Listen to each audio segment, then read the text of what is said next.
Hey guys, welcome to Drinking with Dave, where I sample different drinks and then pair it with classical music. In today's episode, we'll be sampling a Scotch that some consider a gateway Scotch for bourbon drinkers, and that is the Balvenie DoubleWood 12-year.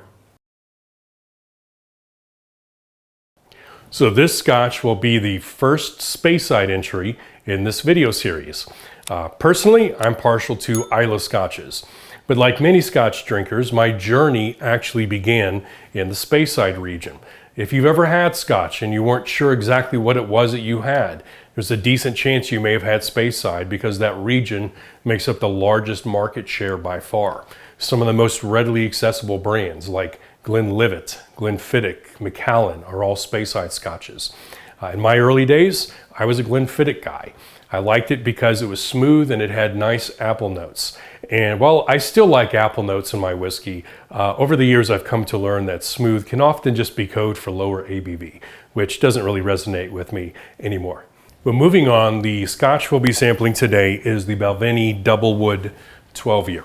Now at some point after moving on from the early days of drinking Glenfiddich, I had eventually settled onto Balvenie as my go-to Speyside if it was available, usually going with the DoubleWood or the 14-year Caribbean cask. And on special occasion, the Portwood 21-year. But at $200 to $300 a bottle, that one was more if I had something really big to celebrate than anything else. But was my favorite Scotch at that time. And it's worth noting I really like a port cask finish, which is unusual because I don't like port. But as a means of adding complexity to Scotch, I really love it as a finish. But we're not talking about the Portwood today. We're here to talk about the DoubleWood. So first of all, why is it called the DoubleWood? It's because it's double matured. David Stewart, who was the malt master for Balvenie, was the first person to create a process that was known as wood finishing, which is where whiskey is transferred, or it's aged in one cask and then transferred to a second cask to provide greater depth and complexity. And Balvenie was the first distillery to do that. Now, in the case of the DoubleWood, it was aged in classical American oak casks, bourbon casks specifically, and then transferred later to sherry casks where it was finished. And that sherry influence would provide this syrupy fruitiness and spice to the whiskey, whereas the bourbon casks would add those oak and vanilla notes. The reason this is considered a gateway Scotch for bourbon drinkers is because those bourbon notes like honey and vanilla are really prevalent on this one. So let's go ahead and look at some specs. Obviously aged 12 years, we already mentioned that. The ABV on this is 43%, which is a little low. If you can't tell by looking at it, it is colored. And then it is chill filtered as well. So not the greatest specs in the world, but let's go ahead and see what's on the nose.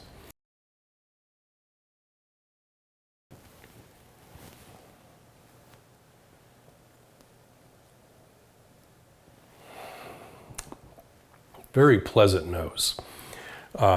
Little malt forward. I'm getting that oak barrel influence more on the front, the vanilla, honey, probably more honey than anything else. I would say the honey is the one thing that's really standing out to me now. But as it settles in, you get some of those spicier sherry notes, dried fruits, maybe a little bit of cinnamon.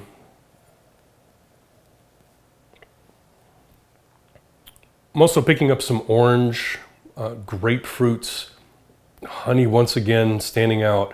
There's another orange element in there, like an orange juice, something along those lines. Spices, creamy vanilla. It's a complex nose. It develops nicely. It actually goes somewhere. Beautiful nose. But let's go ahead and see what's on the palate.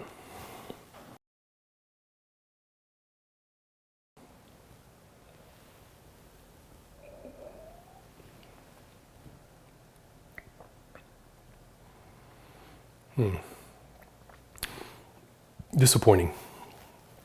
That's honestly, well, it's not bad actually. There's some nice rewarding complexity there, but I found keep in mind I haven't had this in a few years. There's a reason it's no longer my go-to. I have discovered, at least for me, every sherry cask finish, and I don't know what it is, has this beautiful, rich, complex nose. And it builds up this expectation of what you're going to get on the palate. And then it always disappoints. The palate never lives up to the nose on a sherry cask finish. And that just seems to be true across the board. I don't know why that is. With that said, you do have some intense flavors here. It's mellow. Like when I say intense, don't get me wrong, there's no sharpness in it at all. There is still a nice, rewarding complexity here. A little bit of spiciness, a little bit of sweetness. You get that oak barrel influence, you know, the caramel, oak, dry vanilla. And it's going to resonate more with that bourbon crowd. There's a little bit of a buttery element in there as well. But then as it settles in, you start to get those spicier sherry notes that come in. Almost ends the finish. It kind of has a black pepper quality to it, which I don't remember at all. So it's kind of interesting. But the development, however, while nice, is very short. And the finish doesn't really linger at all. Let's go ahead and try it again.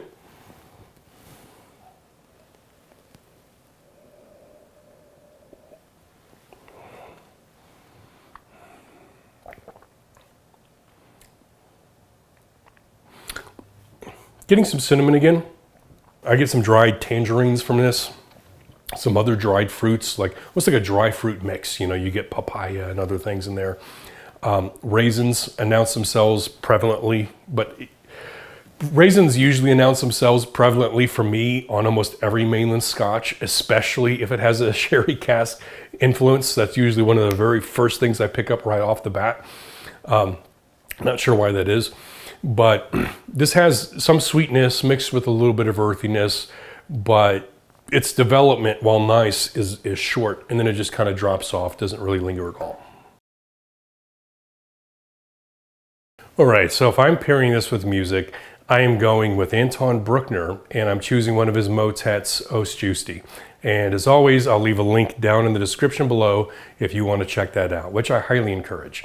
Now, in the case of the DoubleWood, I like the way that sherry cask influence complements the oak cask influence. There's a nice balance there. It harmonizes really well. And so I wanted to choose something with nice, rich harmonies. And the Os Justi fits that bill. As for Anton Bruckner, I've always joked that he's two of my favorite composers. And that's because his choral work is just so different from his orchestral work. It's hard to believe the same guy that wrote those epic, larger-than-life symphonies also wrote these motets and masses and other choral pieces, because it really does sound like two completely different composers. Both amazing, both underrated, but for very different reasons. Now, as for the Os Justi, you know, you have some rich, thick chords here and some nice development in getting there. Bruckner actually composed this in the Lydian mode, which allowed him to create some very distinctive and haunting chord progressions. There's a unique complexity here, and the way the voices complement one another reminds me of the way the oak cask plays off of the sherry cask. You also have a lot of clarity in the music, and that's the same thing I pick up from the drink. Even the direction is similar. This piece, you know, kind of moves back and forth, but it really peaks about 2/3 of the way through, and from there, it just slowly fades into nothingness, and then it's gone. And where that's similar to the DoubleWood is the flavors build and then just kind of fade into nothing on the finish. Where I feel that's different than the DoubleWood is it's still with you afterwards. And perhaps that might be more indicative of the portwood. But, you know, I can listen to this piece and just sit there in complete silence for a few minutes afterwards. And it's as if you're still listening. That music is still there resonating with you. And that's not really something I would say is true of the DoubleWood. But anyway, that's my take on the Balvenie DoubleWood 12-year. Thank you guys so much for watching. Don't forget to subscribe and stay tuned for future videos. Take care.